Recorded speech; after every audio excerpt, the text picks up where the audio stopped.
I thought that was bad. My God. Why don't we all just take a 15? Just take a relax. I can do 10. I can't do 15. Benji, did you watch my gym class again? I'm ready to Hey, get Riley, yeah, we did. We saw that. Hey, I got a single the next pick. Nice. I was trying to.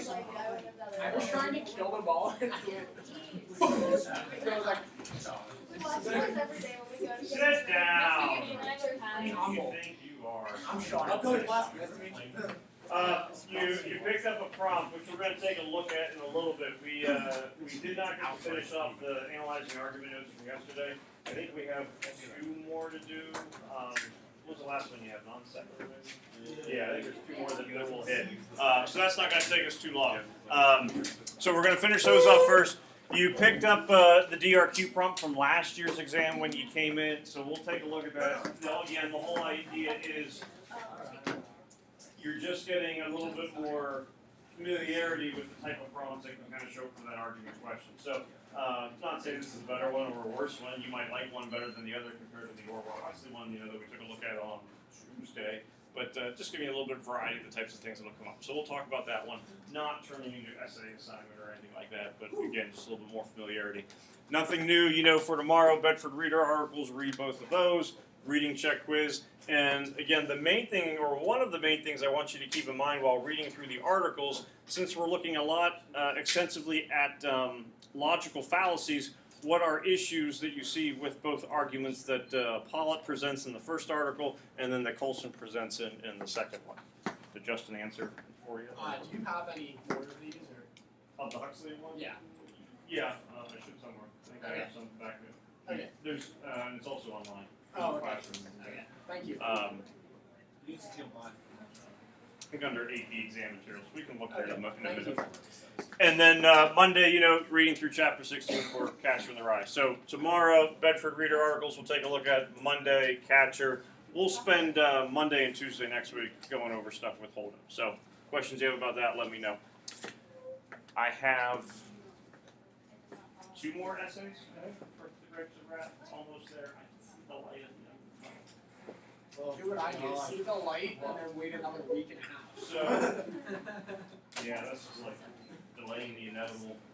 So I'm hoping, worst case scenario would be tomorrow morning. I'm hoping whether it be after school or sometime tonight, Power School, I'll put those grades in. Once those grades are in Power School, then you can log in to turn it in, take a look at comments and all that kind of stuff. And some of you might cry, some of you might have moments of euphoria. I don't know. We'll find out. I might just do you come in here, be like, I'm gonna get under a blanket. Are you preparing to cry before you need it back? Maybe. no problemo. All right, so, Sean, the prompt that we were looking at, under AP exam prep, like stuff that does not match up with anything specific that we are like reading in class, I tend to put in there that's dealing with AP exams. So the notes that we're doing are in there, and then that Huxley Orwell prompt is down there as well. But I think I do have a paper copy of it somewhere that we can take a look at.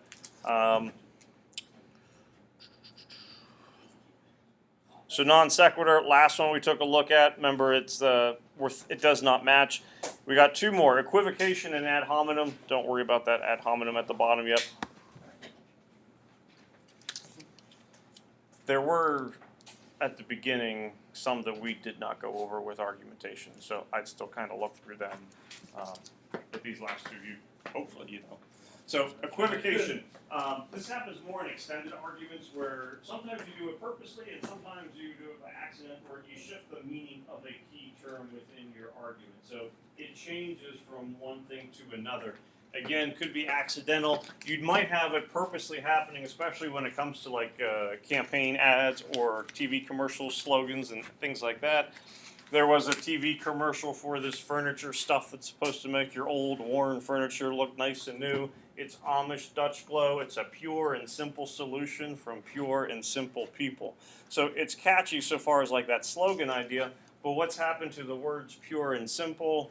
They've changed. You're talking about a pure and simple solution, something that is all natural and easy to use from not saying all natural people, but good pious, righteous, wonderful people who want to make your furniture look better. The one at the top is more of a transitive property thing, similar to what we had with the Penguin and black and white TV commercials and Penguins or black and white TV shows and Penguins therefore being old black and white shows. Nothing is better than steak. I went out for dinner last night and had steak medallions. Delightful. Nothing on the plate was better than my steak. Hot dogs, if you are the Jodes, traveling along Route 66, I'd rather have a hot dog than not have nothing, not have anything. So hot dogs are better than nothing. Well, if nothing is better than steak and hot dogs are better than nothing, therefore hot dogs are better than steak. What's happened? The term nothing has shifted. So you've gone from nothing meaning whatever you put out there, none of it is going to be better than steak. So nothing basically meaning everything but steak, to hot dogs are better than the absence of food and nutrition. So I would rather have a hot dog than have the quantity of zero. So the term nothing has shifted. Since that shift has occurred, hot dogs are better now than steak, although not true. So in extended arguments, shifting definition key term within the argument is when you have equivocation taking place. And then the last one, and you definitely want to avoid this whether you're doing a DRQ essay or even a rhetorical analysis essay. Don't be the person who writes the essay about John Steinbeck or Ernest Hemingway. Their ideas are completely invalid because they are despicable people. That has nothing to do with the essay itself. They're attacking the character. It has happened. I think it was Hemingway. Person referred to him as a male chauvinist pig, which would not be untrue. But it didn't matter within the context of the essay. So argument that attacks the character of the person rather than the argument of the person. So if you're dealing with a person where the character traits of that individual, it is pertinent to the argument, to the issue at hand, it's not a problem. But if in this example you have Dr. Nicholson's advice about smoking is worthless because he is known to have cheated on his wife, any infidelity that's taken place within the marriage, right or wrong, is separate from his knowledge about the medical field and the effects of smoking. So it would be incorrect, or it would be a fallacy to dismiss his argument that is solely based on medical things because of personal indiscretion that could have taken place. Now, you talk about, and then Sean will get to you talk about impeachment and things like that, arguments with like Clinton when he was president, Monica Lewinsky, is that an issue with him being president? Well, depending on your viewpoint, some folks would go, yes, character is part of what it means to be president. Others would go, hey, how you run the country and how you run your personal life are two separate issues. So there certainly is some gray area with it as to whether it may or may not be an ad hominem argument. So would that be like Alex Rodriguez is a terrible baseball player because he took steroids? Well, the problem that you would have with, saying that he is terrible at playing baseball, that might not be an issue. Whereas if you're going, say something like Barry Bonds is the greatest home run hitter ever, although it hasn't been proven he took steroids, you're saying a record maybe should not be considered because of something that would be illegal or outlawed by the sport. I don't think you're going to have people going, it's good to cheat on your spouse.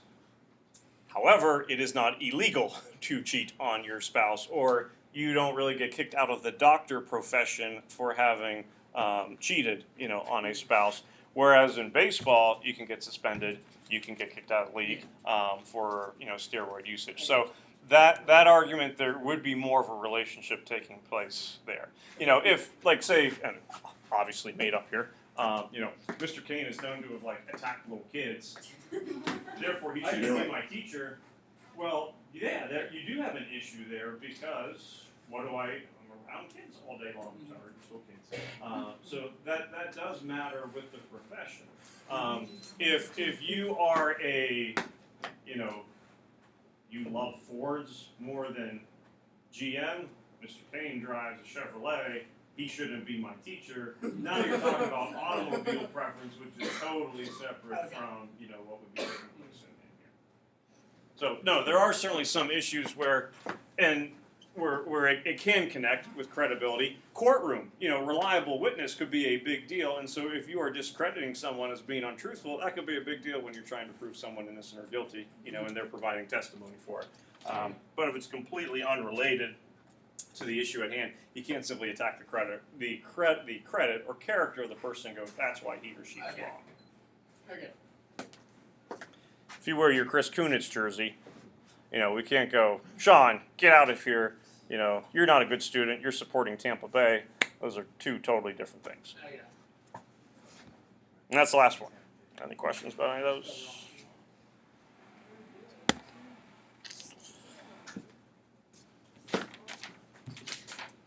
So, last year's AP exam, question number 3 was this one. So, not sample question. You saw the question from 20 years ago, 97. That was on the test. But I did not do well. This is the one from the test last year. I think if I took it last year, I would have done pretty good. But I passed it. I think I could. Yeah, I would follow. Because you're the one teaching us, so. Who better to learn from than a person who made mistakes? I want you to learn from my mistakes rather than you. Yeah, but if Well, if you that's the just case, then we're gonna be here a pass long time. That's why I it. Whoa. I'm ignoring Kobe. That was a little. The grades haven't been determined yet for the essay. So, passage below is an excerpt from Empire of Illusion by Chris Hedges. Read passage carefully, then write an essay in which you develop a position on Hedges' argument that, quote unquote, the most essential skill is artifice. Use appropriate specific evidence to illustrate and develop your position. Don't do this on your prompt, but I don't want to consider this passage yet. I just want to focus on this part up here. Anything that we like, don't like, confused, that's similar to the other prompt, that's different from the other prompt. Anything you're taking note of, just the prompt, the question itself. I don't want to talk about the passage yet. It's a whole separate thing. I think it's a lot more opinionated than the one we got at Orwell Huxley, because this is like, we had to develop our own position about this, rather than do we agree with like, what were the other ones? I forget the name. Huxley and Orwell. Yeah, well, no, the guy who wrote the passage. Postman. Yeah, Postman. Agreed about, was Huxley's thing more to worry about than Orwell's thing? I think this is, you can be a lot more like free-minded with this one. I mean, before you were certainly limited to Huxley's argument and Orwell's argument. I think you still had a lot of freedom so far Right. as what you wanted to use as evidence. You are still limited to a degree with what this guy says, Chris Hedges, or writes about the most essential skill of being artifice and whether or not that is true or not. I think this is probably opens itself up to more topics.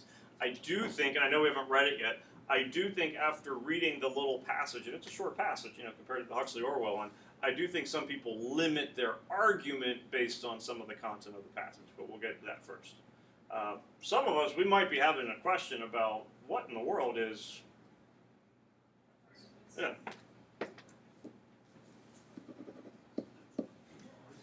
If we're not sure what it is, rest assured, generally then if you have a key term, you're going to get an explanation about it, and we're going to get that down below. If there were not a passage, say the passage was not here, they would give you a definition of the term. So you don't have to worry about some terminology showing up as to what do you mean. If it's a critical term, they'll give you a definition about it. What do you have to use as evidence? Anything specific evidence? As long as it is appropriate and specific evidence, but compared to the statement that we got last time, contemporary society, yeah, that pretty much makes anything. So specific evidence means like certain events that carry into detail, basically. Yes, because no matter what you do, and whether it says specific or not, I would say that term, like, just use appropriate evidence to illustrate and develop your position, appropriate still is going to mean specific. So they make it kind of explicit here by stating it, but I would say that's going to be pretty well implied, however the wording would show up, that the more specific the evidence, the greater the chance of you doing well with it. You know, if on the one that we looked at on Tuesday and we agree with Huxley, you were simply to say, yep, technology proves it, he's right, thank you for reading, your evidence was not appropriate because it was not specific enough. If you went, cell phones prove it, that's not specific enough. What is it about cell phones, about artificial intelligence, about, you know, social media, whatever? Yes, you want to get as specific as possible. I don't want to make it sound like you have to be limited to these categories by any means, but when it goes with this kind of open-ended, use appropriate evidence to illustrate your position, the main topics that would generally come to mind, where's that magic little, there we go. There. You could certainly still go with current events. You could go with historical examples.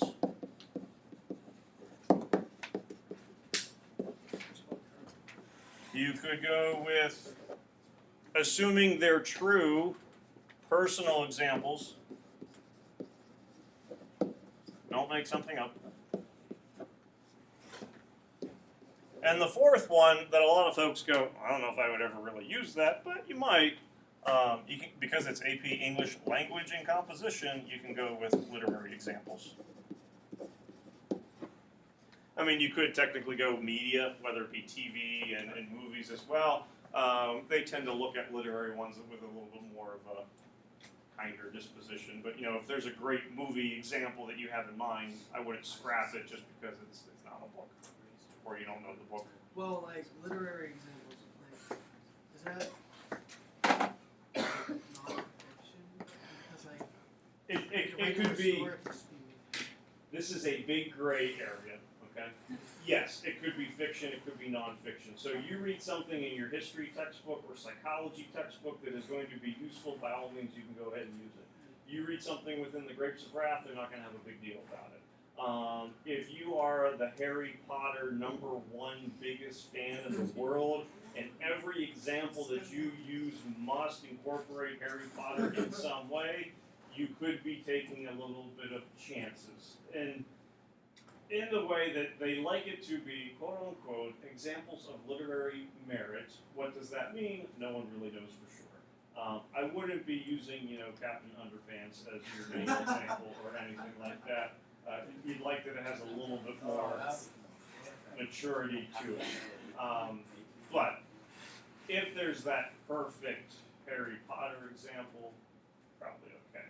If it's a perfect Twilight example, what in the world were you doing reading Twilight in the first place? Might be the question that the reader has. But I mean, if it works, you know, Okay, I love you do it. I read 50. Keep in mind that this is not a, you know, and Jake, since you're asking about it, this is not a checklist in the sense of, okay, you need a current event, you need a historical, you need a personal, you need literary. You're probably going to have two, like, main topics anyway. It's very possible that all your stuff ends up going into current events. That does not make it poor. You going with simply the best examples, the best evidence you possibly can come up with. For some of us, it's going to be historical examples. For some of us, you know, personal. For some, current. The only thing you have to watch out for is, do you get a prompt like the one we looked at on Tuesday when it says contemporary society? Then the person who is the World War II history aficionado has to kind of rethink the game plan just a little bit. More often than not, though, you are going to get a prompt that will have something more along the lines of use appropriate evidence. Sometimes they'll say observation, experience, and you know, in events or personal examples, whatever. But generally, it's going to be more like this. So like technically, if they were like use historical examples, you could use something that happened yesterday. I mean, like, It's in the past. I've never seen one where it says you must use historical examples. It'll either say something like this or contemporary society. Because if it goes use historical examples, then that prompt is catering to someone who's also taking A push Euro world history. If it says you can't use something like you must use personal examples because you can't assume everyone's had an experience that necessarily works with this. Contemporary society, part of the concept of the class, the expectation is you're well read and you're aware of what's happening around you, so they can use that one. Chances are they'll probably say this, or something close to it. Well, like even if you use a current event, it's not current then, right? So it really doesn't matter when it happened. I mean, By the time they read it, it's probably not current still. what do you mean, like if it says to use current, like Yeah. contemporary society? Yeah.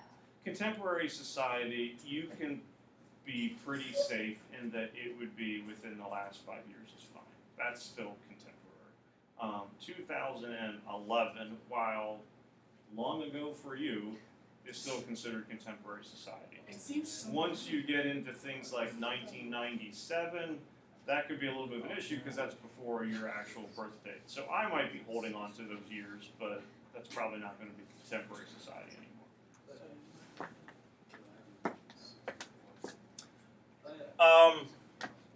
What's your verb? Like, what do you have to do, John? develop. Yeah, you're developing. Not mentally developing, but you're developing a position. This is different from what you had with Orwell and Huxley, where it says agree or disagree. And that's also different from me going defend, refute, qualify. I'd say in the last 3 to 4 years, develop a position has kind of been their go-to phrase. So by no means does that mean 2018 is going to say develop a position. It doesn't matter what it says. You're still doing the same thing. You're making an argument. You are developing a position no matter what. But it's not that cut and dry, you're on this side or you're on that side. Develop a position. So even though we might not know yet what Chris Hedges means, you could go, yeah, he is completely correct. He's correct to a certain extent. No, he's wrong. He's wrong, but this might be a time when he is right where you can kind of have some exceptions. So develop a position, I think, does give you, and Kobe, I know this wasn't what you meant, but it does give you a little bit more leeway in how you want to kind of word your argument and kind of come up with your position. All right, so what does he mean?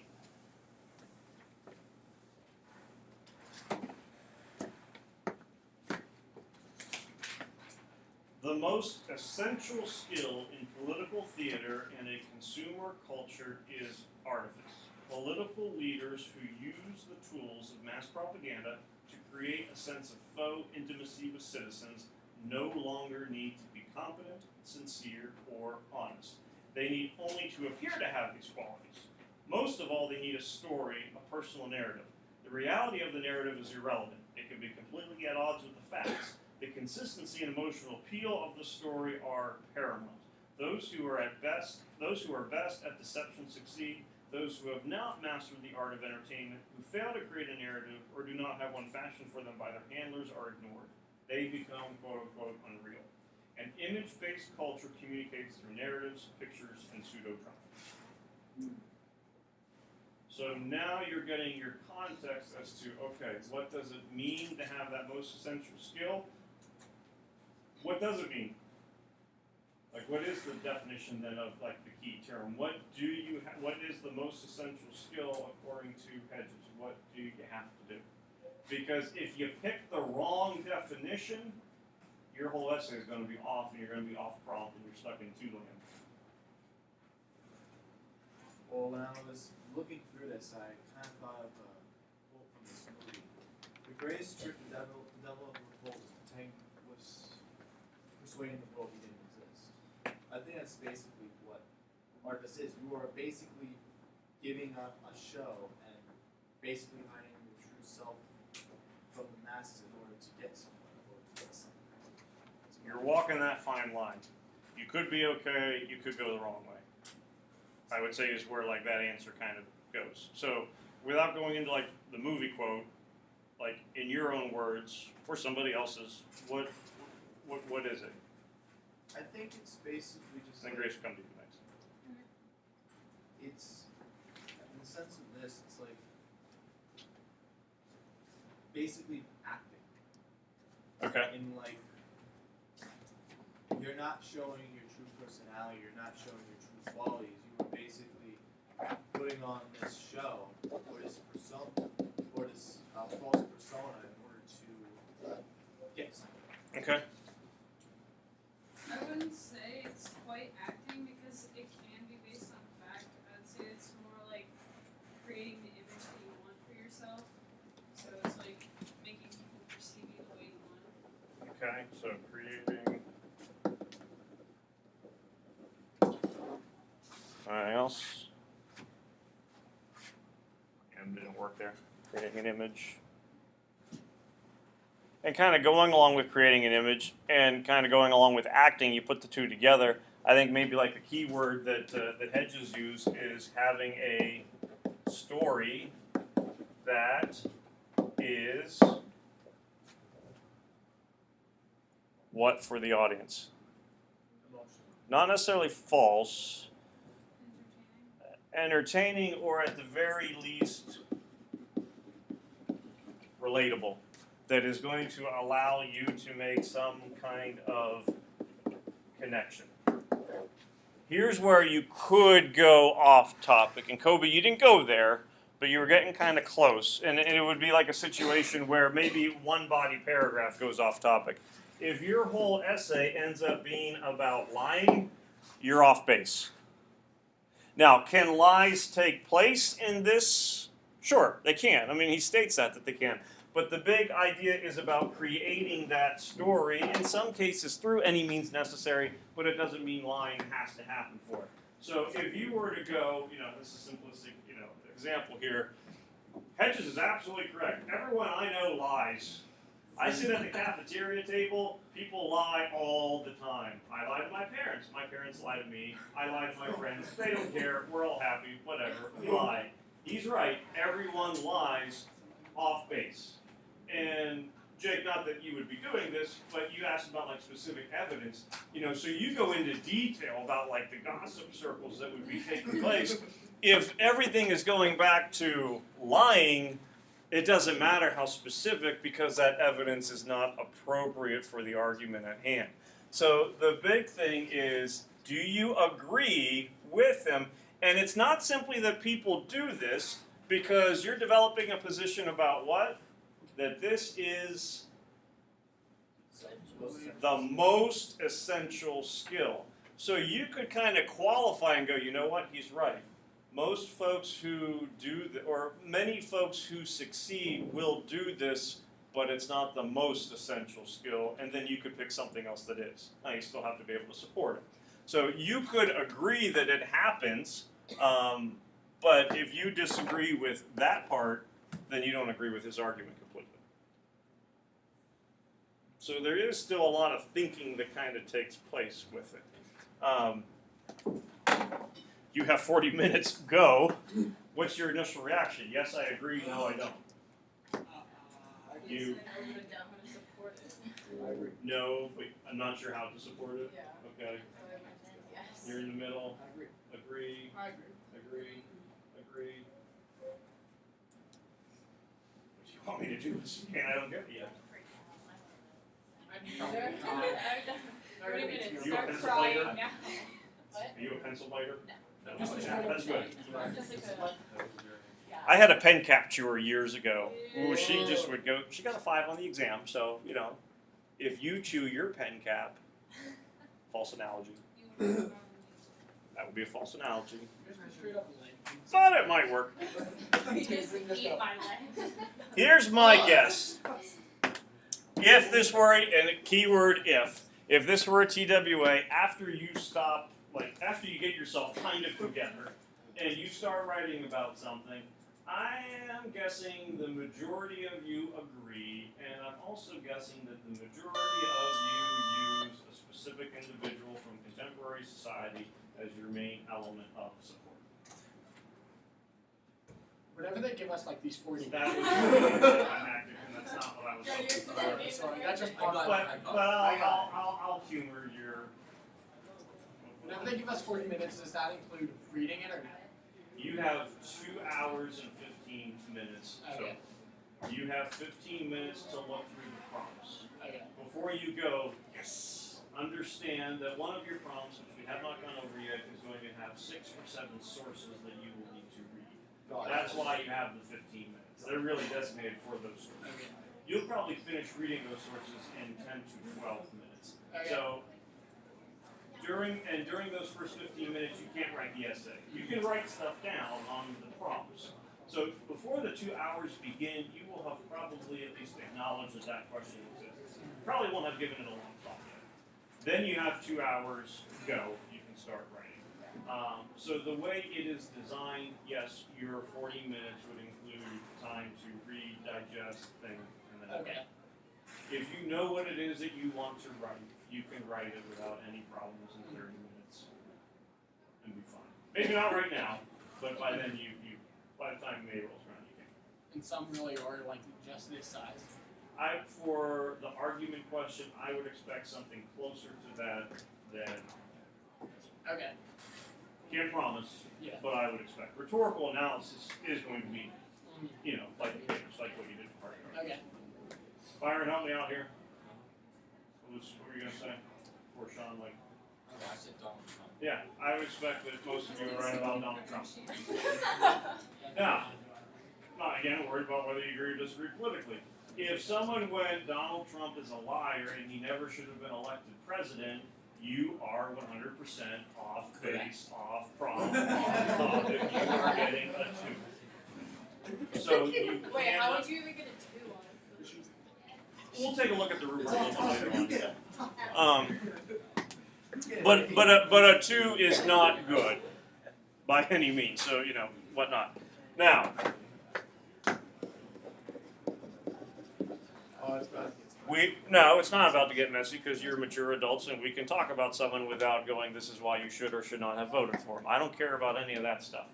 Why would he be an individual, and certainly not the only one, that people would feel is appropriate for this response? Because there would be a lot of effective essays that would use Trump, and there would be a lot of terrible essays that would use him as well. Well, during his campaign, he said a lot of things that Jake, come on, close the door. people were thinking about, and he was came out super strong on them. But now that he's actually in office, he's not doing as much to act on them. Do you want a specific example? I would say, what do you mean insofar as what does he do then to create that narrative or that story, that connection that's relatable? Yeah. Well, yeah, I guess that he makes himself seem like this guy that's gonna do the things that he's saying and do things for the people and make America great again. And he doesn't actually act like that, and he might not actually believe it, but that's people's. Well, and I think that could be a criticism you could use of any presidential candidate, and possibly most presidents over the last 100, 200 years. What does this phrase do? It creates a story, like a connection, with it. While maybe not, no, I'll go with this one. What was also then one of his main appeals, especially compared to Hillary Clinton, not getting anything into gender, sexist issues or anything like that. There was the whole thing about Hillary's emails and trust issues. Okay, and so you can't trust her because she's a typical politician. What's he? A businessman. And the spin on that, which is probably not going to be true, thank you, Holden Caulfield, because, multi-bazillionaire, but the argument was, I'm not a politician, just a regular person, like you. So there's that whole connection that you are not a politician, I'm not a politician, so there is going to be more of a connection that's going to take place. You take a comparison of that with Clinton. What was the story that she could not shake throughout the whole entire campaign because it kept coming up over and over and over again? Deleted emails.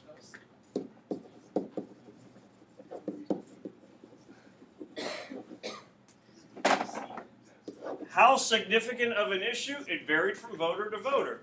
But what did it do? It painted Hillary Clinton as still being a typical corrupt, what's the key word? Politician. So there was not that story. Sure, there was slogans, move forward and things like that, with Hillary Clinton and whatnot.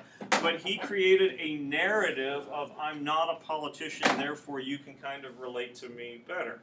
Her husband was very good at that. Now he was a politician, he was governor of Arkansas. But he was the first presidential candidate to ever appear on, anyone know so far as for TV? Because I'm a candidate have been first on any kind of talk show. He was the first presidential candidate to appear on a talk show. Obama was the first sitting president to appear on a talk show. Why do you go on talk shows? To be relatable, to talk and to not talk about the stuffy kind of political stuff, jargon, issues that people are used to you hearing. By Bill Clinton going on to talk shows and playing his saxophone, by Bill Clinton going to McDonald's and then running around in Washington, D.C. with bodyguards, it created a little bit of a personal connection that I like Big Macs too. That's my kind of guy. There's that story being created. She wasn't able to do that. And there wasn't really that go-to story that would work for her. Now, is that the sole reason that he won? That's kind of up for you guys to kind of decide. But if you did get into, and again, Jake, saying you because you brought up about the specific evidence, if you brought up the idea about his slogan of making America great again, trying to come off that he's not going to be a politician, that he's going to quote-unquote drain the swamp, that's appropriate evidence. If you going one step further would be in comparison to his opponent, she was not able to make this connection because she still was viewed as a politician, probably primarily because of that deleted email scandal. Now you have what's called effective evidence. You've kind of taken what in some ways you would expect people to do and you've gone a step further with it. You could also certainly make the argument, and she certainly used this as well, but what was his main way for connecting with a lot of the public? Not just red baseball caps, but Twitter, social media. And that's what regular people do. That's not what we think of politicians as doing. So those were things that you are creating an image, you're creating a connection. You write all that stuff, you're not using the word lying, and you are not going off prompt. If, and Grace, because I forget exactly how you said it, and if he ends up not holding up to this end of the bargain, then he has failed us, that's off prompt. Because you're still worried about kind of creating a connection. There's historical precedent certainly to this. Take a look at dictators. How does Hitler come to power? Makes a connection with the people. It was a terrible way to go about it, but he made a connection. I don't know if you guys ever had to talk about the Prince, Machiavelli. Oh, yeah. First number rule, gain sympathy from your people, then use your power. You gain power through sympathy, through emotional connection. So you could be going contemporary, you could be going with historical. Mentioned to you about literary examples, probably not going to be considered, quote unquote traditional literary of merit, but I would say there's a book series that definitely plays off of this. Hunger Games. How does Katniss get her following? Connection, sympathy. They in love? You're creating a story, you're creating a connection, you're blending, yes, fact and fiction to do what? To get people kind of on your side. So the easiest trap for this is to focus on lying. And that's what can make the questions difficult. Are you interpreting the prompt in the correct way? Compared to rhetorical analysis where you get to determine the direction of it a little bit, here, for the most part, they give you that topic, but you have to make sure you stay on topic. If you move off topic, you're in trouble. You could have great evidence, you could have a great argument, you could write very well, and if you're off topic, you're stuck at least a 2. But an analyst was like, would you still get at least a 2? Yeah, because they can tell you know how to write, you know how to think, you're just writing about the wrong thing. And you still at least get a 2 in that. Maybe a 3. Depending on how convincing you are of the wrong argument. You know what's a fun talk show trio? Ellen DeGeneres, Michelle Obama, and